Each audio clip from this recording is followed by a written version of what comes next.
जय सिया राम।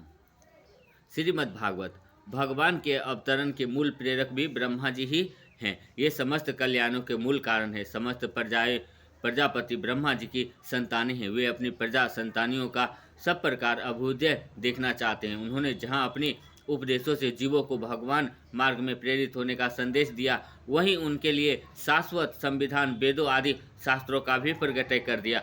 व्यक्ति धर्म आचरण करते रहे, सदाचार का पालन करे, इसके लिए उन्होंने अनेक प्रकार के नीति धर्मों का उद्राह भावना की। ब्रह्मा जी काल तत्व के सम्यक अब बोधक हैं। सृष्टि जगत में जीवों के साथ ही प्रकृति के संपूर्ण स्वरूपों का ज्ञान उन्होंने कराया है। यह दृश्य एवं अदृश्य जगत किस प्रकार गतिशील हैं, प्रकृति का तथा ब्रह्मांडीय गतियों को जीव से क्या संबंध है, पिंड और ब्रह्मांड का परस्पर क्या संबंध है, मनुष्यों के दैनंदिन गतिविधियों पर इन ग्रह नक्षत्रों का क्या प्रभाव पड़ता है, काल तत्व क्या है, इसको जानने की विधियां क्या है, ये ब्रह्मांडीय पिंड आकाश में इधर से उधर गतिशील क्यों हैं, ये उदय अस्त होते क्यों दिखाई देते हैं, इनका प्रेरक कौन है, नियामक कौन है, इस विषय के ब्रह्मा जी प्रत्यक्ष दृष्टा है। ज्योतिष का मुख्य अंग आधार काल है। उस कालमान की गणना ब्रह्मा जी की आयु से ही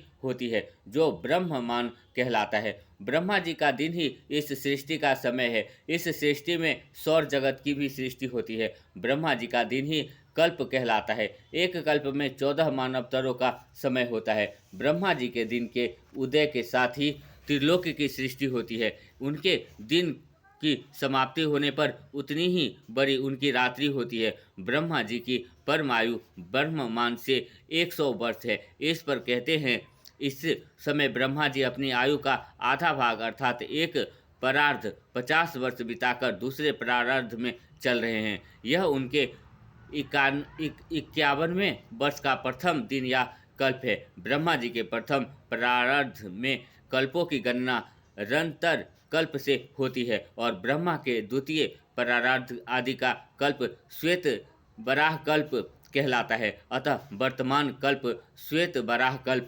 कहलाता है। यह द्वितीय परार्ध का प्रथम कल्प है। इस कल्प के 14 मनुओं में से 6 मानवतर व्यतीत हो चुके हैं और 27वें महायुग के सत्य त्रेता द्वापर बीतकर 27वें कलयुग चल रहा है। यह काल गणना ज्योतिष का मुख्य विषय है।